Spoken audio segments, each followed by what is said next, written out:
నాయన ఈ యొక్క సమయంలో ఈ యొక్క ప్రార్థన జరుగుతుండగా మీరు అధ్యక్షత వహించండి. ప్రారంభం నుండి అంతం వరకు జరుగుతున్న ఈ కొద్దిపాటి ఆరాధన, కొద్దిపాటి స్తుతి, కొద్దిపాటి వాక్యము జయకరముగా, గంభీరముగా, నీకు ఇంపైనదిగా ఆ చిన్న బిడ్డకి, రాణి కుటుంబానికి దీవెనకరంగా, కూడి వచ్చిన వారికి ఆశీర్వాదకరంగా జరిగింపదాయిచ్చేయమని ఆంధ్ర క్రైస్తవ కీర్తన పుస్తకం నుండి 12వ కీర్తన పాడుకుందాం. 12వ కీర్తన చివరి వచనం పాడుతుండగా క్లుప్త ఆరాధనలో పాల్గొనడానికి సంఘం నిలవబడవలసిందిగా మనవి. దేవ సంస్థుతి చెయ్యవే మనసా, శ్రీమంతుడకు యెహోవా సంస్థుతి చెయ్యవే మనసా. 11వ చరణం పాడుతుండగా అందరం కూడా లేచి నిలబడదాం. రెవరెండ్ రమేష్ అయ్య గారు క్లుప్త ఆరాధనా క్రమంలో మనల్ని నడిపిస్తారు. దేవ సంస్తుతి చేయవే మనసా, శ్రీమంతుడగు యెహోవా సంస్తుతి చేయవే మనసా. దేవ సంస్తుతి చేయు మన జీవము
అవును. మన మధ్యలో మరి పాష్ గారు దేవుని యొక్క సేవకులు ఉంటున్నారు. వారిని కూడా వేదికకి పైకి రావాలని ప్రేమతో ఆహ్వానిస్తున్నారు. తోడు చూసుకోవాలి. సడన్ గా టీవీ చూస్తూ ఉంటే మంచి ఇంట్రెస్ట్గా ఉన్నప్పుడు సడన్ గా మధ్యలో యాడ్ వచ్చేస్తుంది. ఆ యాడ్ వచ్చినప్పుడు ఒకడు సడన్ గా ఇలా అంటాడు, అప్పుడు ఒక మాట వస్తుంది, అవాక్కయ్యారా అని. ఏంటది? ఏంటది? ఏమి ఆడది? అయ్యారు చాలా టైడ్. ఈ మధ్యన ఒకదానికి మించినటువంటి ఈ యొక్క శుద్ధి చేయడానికి, క్లీన్ చేసే, వాష్ చేసుకోవడానికి సోపులు కానీ పౌడర్స్ కానీ ఎక్కువైపోతున్నాయి. సరే, ఈ లోకంలో వస్త్రాలు కానీ, ఇల్లు కానీ, టాయిలెట్స్ కానీ కడుక్కోవడానికి ఒకదానికి మించి ఒకటి ఏదైనా అవ్వచ్చు. కానీ మన విషయానికి వచ్చేసరికి ఏదైనా సరే శుద్ధీకరింపబడాలి అంటే బైబిల్ గ్రంథంలో చాలా సందర్భాలు ఉంటున్నాయి. అయితే సమయం రేచలమ్మ నాకు 5 నిమిషాలు ఇస్తే దాన్ని ఒక్క చెయ్యలాగానే శామ్యుల్ గారు ఇంకొక 2 నిమిషాలు అన్నట్టుగా నన్ను ముందుకు నడిపించారు. కాబట్టి ఆ 2 నిమిషాలు నేను మాట్లాడడానికి ముందుకు వచ్చాను. ఏంటంటే ఇప్పుడు కార్యక్రమం ఏంటి? శుద్ధీకరణ, స్నాన కార్యక్రమం రానీకి. అయితే ఎలాగా మామూలు ఆచార సాంప్రదాయబద్ధంగా ఏదో నలుగు స్త్రీలు చేయవలసింది చేసుకుంటూ ఉంటారు, అది ఓకే. కానీ ఈ యొక్క ప్రార్థన ద్వారా, ఈ ఆరాధన ద్వారా ఏంటంటే ఒక సందర్భం నేను జ్ఞాపకం చేస్తాను, ఇంకొకటి కూడా జ్ఞాపకం చేస్తాను. సమయం ఎక్కువ ఉంటే ఎక్కువ తక్కువ ఉంది కాబట్టి చాలా క్లుప్తంగా యేసు ప్రభువారు గురించినటువంటి వరుడుగా చెబుతూ సంఘము వధువుగా చెప్పబడుతున్న సందర్భంలో రాయబడిన, స్త్రీలారా మీ ప్రభువునకు వలె మీ సొంత పురుషునకు లోబడి ఉండండి.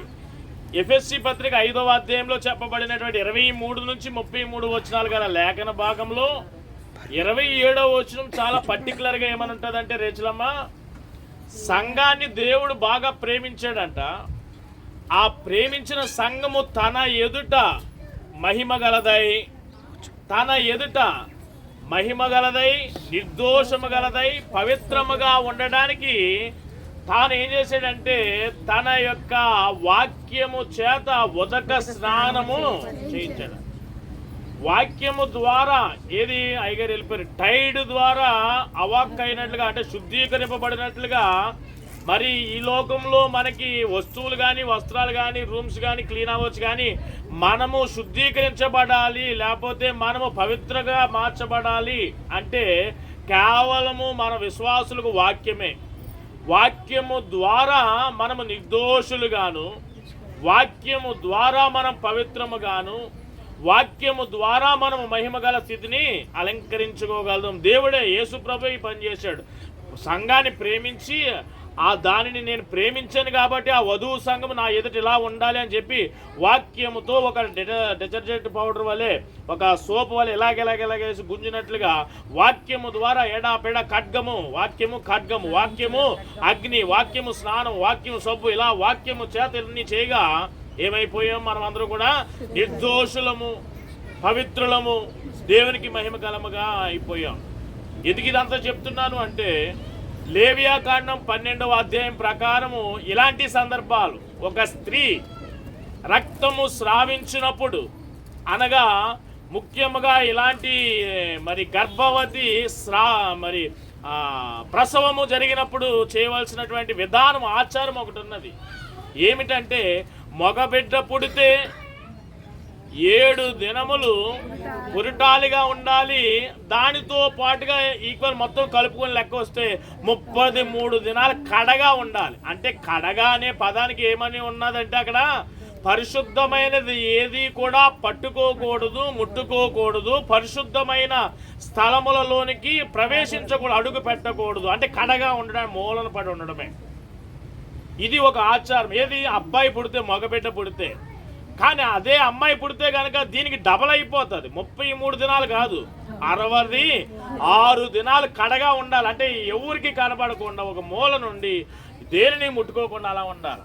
కానీ ఇప్పుడు 8 దినాలు అంటే ఇదంతా మళ్ళీ అది ఇదిలేండి. 8 దినాలు ఉండడానికి కూడా టైం ఉండలేనటువంటి కడగా ఉండవలసిన ఆ యోధా సాంప్రదాయమో, లేకపోతే ఇక్కడ హైందవ సాంప్రదాయమో, లేకపోతే మీరే సాంప్రదాయంలో ఉన్నారో, ఒకసారి ఒక పరిమిత దినాల సంఖ్య ఉంటుంది.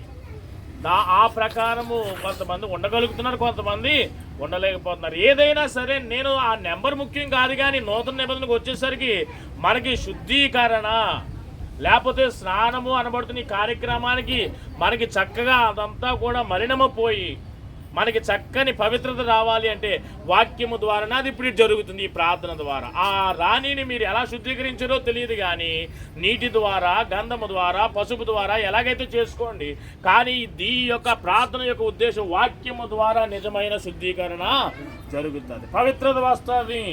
ఆ బిడ్డకి అలాగా ఈ వాక్యం ద్వారా వినబడుతుంది అనుకుంటున్నాను, వింటుంది అనుకుంటున్నాను.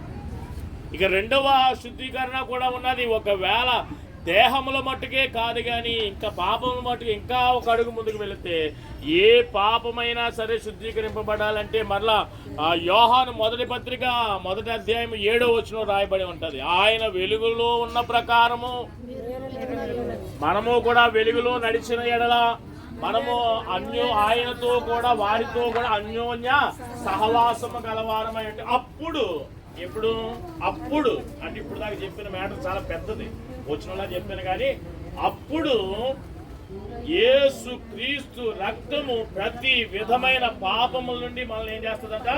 పవిత్రులుగా చేస్తుంది. వాక్యము ద్వారా పవిత్రత, క్రీస్తు రక్తము ద్వారా పవిత్రత. కాబట్టి ఈ వాక్యమునందు, దేవుడు కార్చిన రక్తమునందు మనం విశ్వాసం ఉంచగలిగితే ఈ యొక్క 21వ దినం తల్లి 21 కదా, ఈ 21వ దినమున జరుగుతున్నటువంటి ఆచార సాంప్రదాయబద్ధముగా జరుగుతున్న ఈ స్నాన కార్యక్రమం, ఆ బిడ్డ, ఆ తల్లి పవిత్రురాలుగా వాక్యము ద్వారా క్రీస్తు రక్తాన్ని మనము విశ్వసించగలిగితే వారికి దేవుడు పవిత్రత దయచేస్తాడు. అంత మాత్రమే కాదు, ఇదిగో ఈ బారసాల ఉయ్యాలలో వేసే కార్యక్రమం కూడా ఉన్నది. కాబట్టి ముఖాలు చూడండి ఎలా ఉన్నాయో, ఏమి బాధపడుతూ మీ బాధ నేను అర్థం చేసుకుంటాను. చాలా సున్నితంగా కట్ చేసి ఫినిషింగ్ కట్ చేస్తే అనే ముగింపులోకి వెళ్తున్నానమ్మా.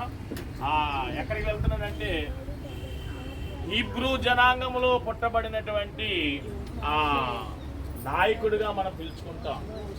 అప్పటికే హీబ్రూ జనాంగం ఎక్కువైపోతుంది, వందల సంఖ్య నుండి వేలకు వచ్చింది, వేల నుండి లక్షల్లోకి వెళ్ళిపోతుంది.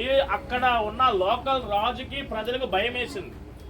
ఇప్పుడు దాకా మాకు వలసగా వచ్చిన వారు మాకు పని చేస్తున్నారు ఇంతవరకు, కానీ జనం ఎక్కువయ్యే కొద్ది తిరుగుబాటు కూడా ఎక్కువయ్యవచ్చు. ఏదో ఒక రోజున జనము తిరగబడక మునిపే ఆ జనాన్ని మనం నియంత్రించాలి అనే ఒక ఉద్దేశంతో అప్పుడు ఉన్న ప్రధానమంత్రి, అంటే పేరుండ పోస్ట్గా ప్రధానమంత్రి, ఫరో అనేది పేరు కాదు, అదో పోస్ట్ అనమాట.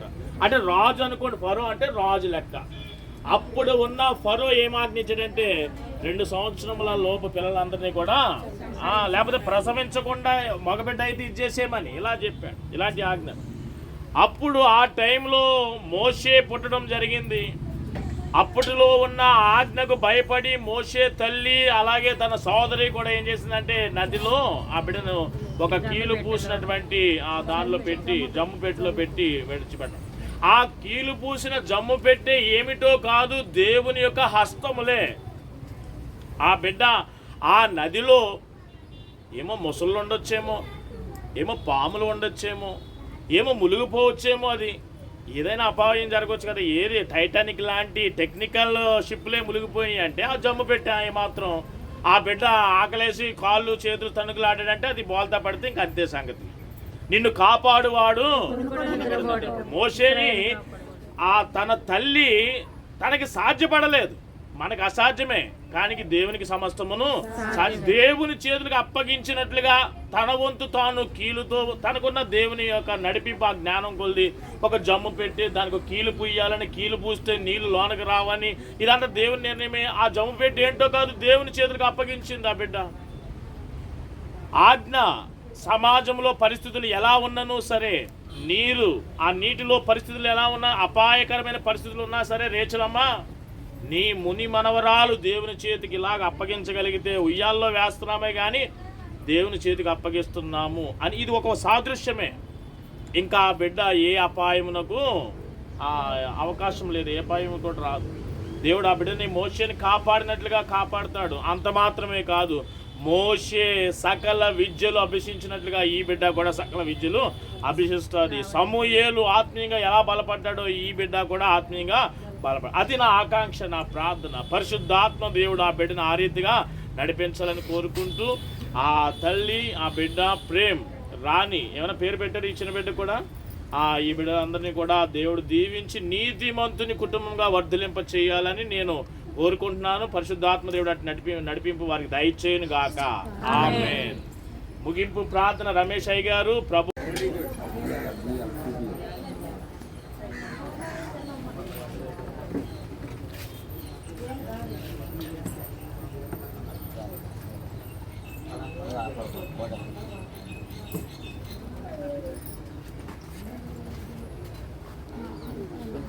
సరిగ్గా పట్టుకోరా.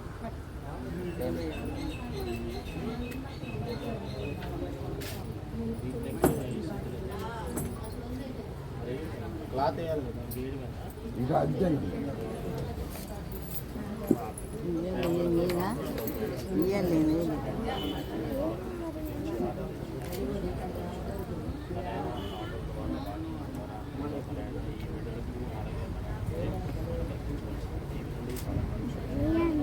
వేడి పాఠశాల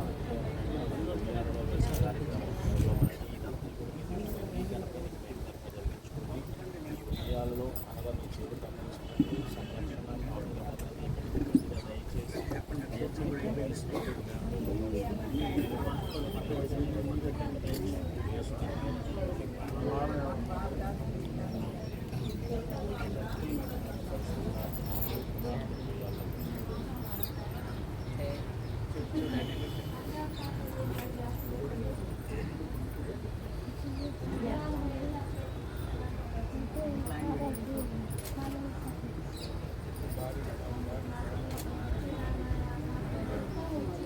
సార్ ఒకసారి నేనా అమ్మాయినా మీరే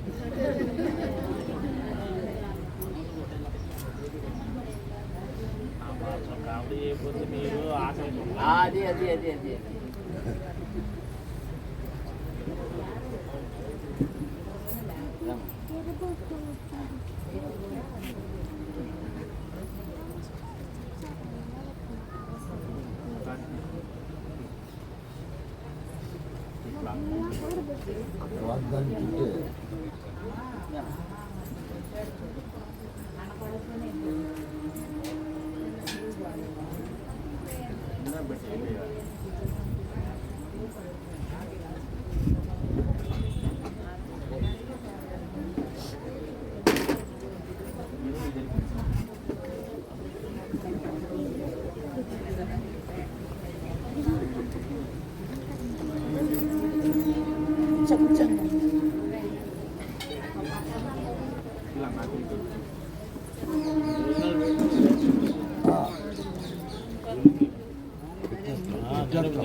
ఇప్పుడు మామూలు అడిగు అడిగు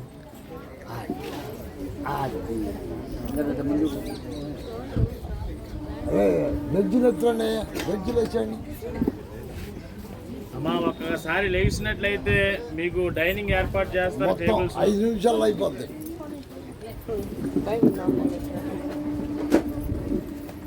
ప్రేమ్జీకి ఏదైతే రాదో అదే చేపిస్తాను మీరు. ఓకే కొద్ది దగ్గర హెడ్ కొద్ది బయట కొంచెం కింది కదా చెయ్యి కావాలంటే దిగుదలండి. అది ఫ్యాన్సీ కదా. కొంచెం నవ్వుతూ ఉండండి.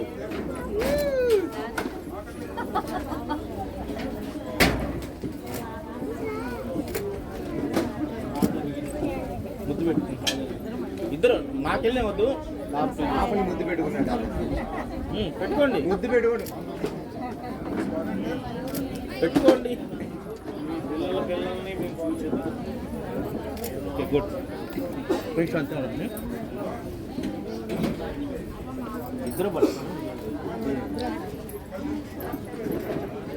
మధ్యలో పెడితే అయ్యా కుర్చీలో పడితే పనులు బాలు అయ్యా పనులు లేదు ఓకేనా.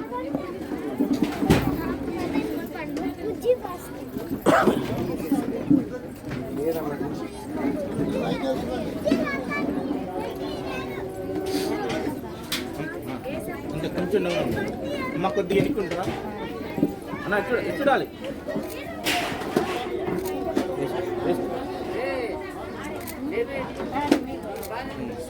పట్టుకొని జస్ట్ పాపకెళ్ళి చూస్తూ మాకెళ్ళి న్యాచురల్ చూపండి. ఆడిన ఫోటోలు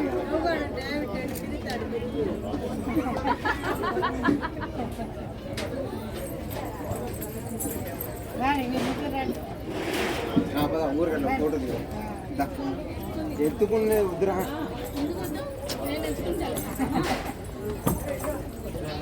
అడుగుంది అమ్మాయి.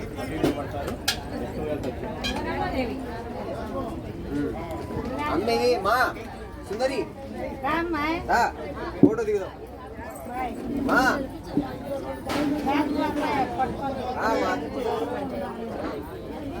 పైకి పైకి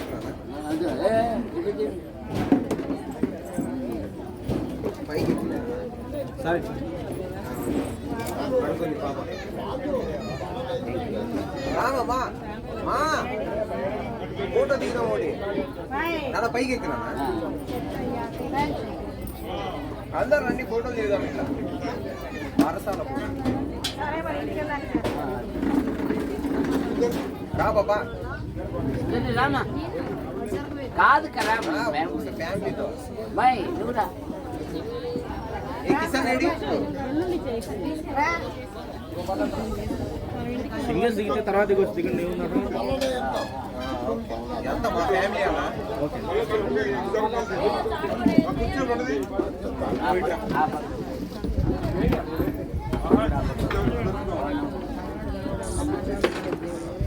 అయ్యా 3 పుల్ల 4 బల్లలు వేసారు.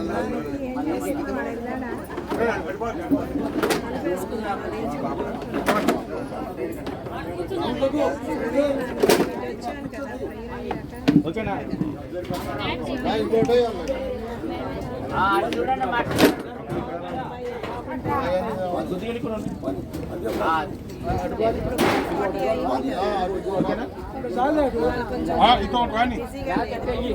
వాళ్ళకి ఏమంటావు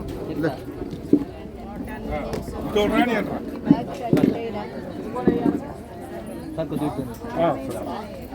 ఇది కూడా వేయాలా.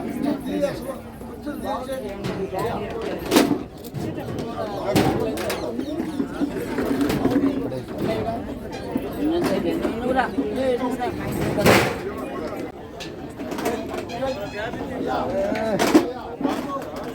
నవ్వండి.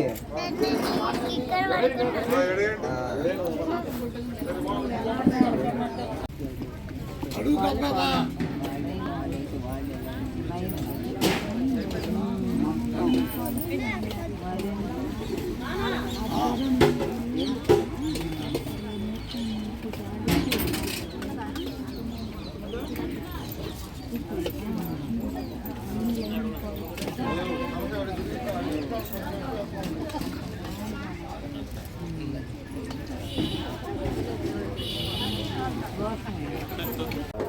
రెండిట్లో ఏదో ఒకటి పెట్టుకోవచ్చు. మురసింహరావు వాళ్ళు వస్తుందా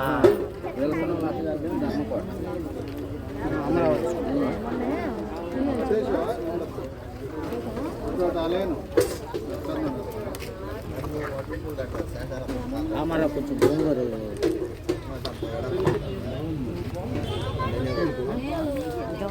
సరిపోయింది.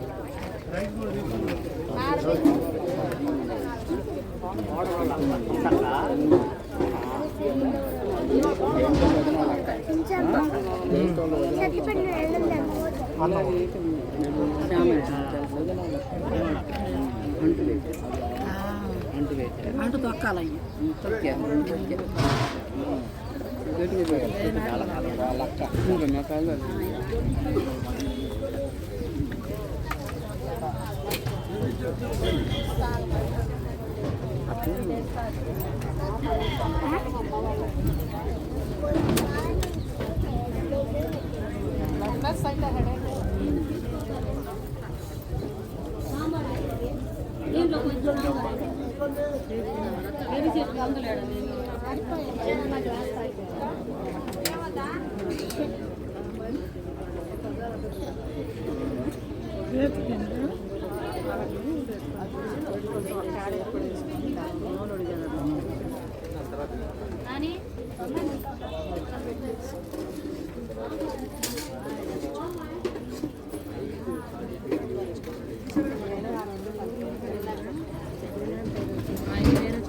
పెళ్లి చెట్టు ఒక దాంట్లో పోసుకెళ్ళి పెళ్లి చెట్టు ఆడేసావా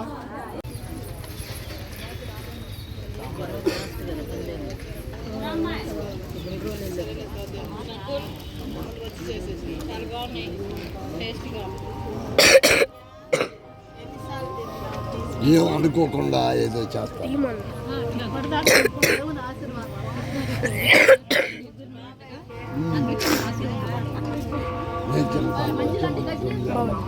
కొంచెం జరగవా 10 ఏళ్ళప్పుడు వచ్చాను నేను ఉద్యోగానికి అప్పుడు 50 రూపాయలు జీతం ఇచ్చాను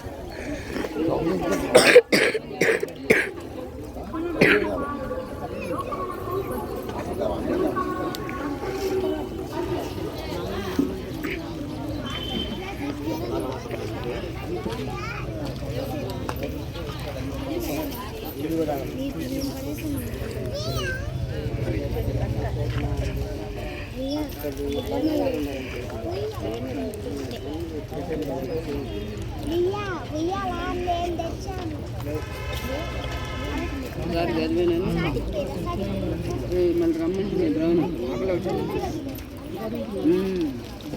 రమ్మంటే రాను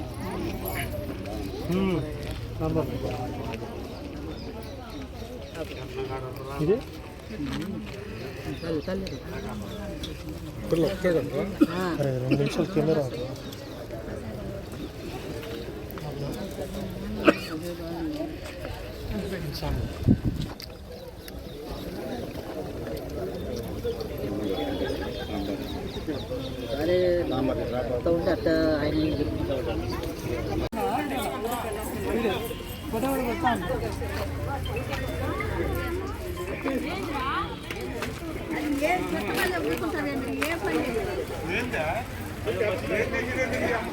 కరెంట్ స్తంభం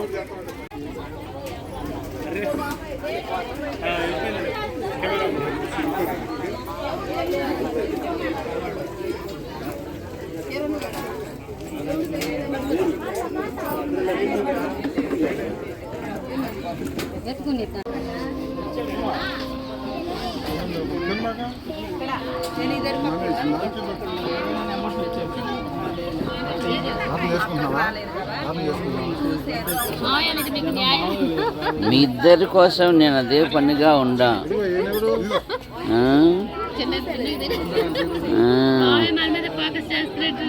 మా బిడ్డ కదా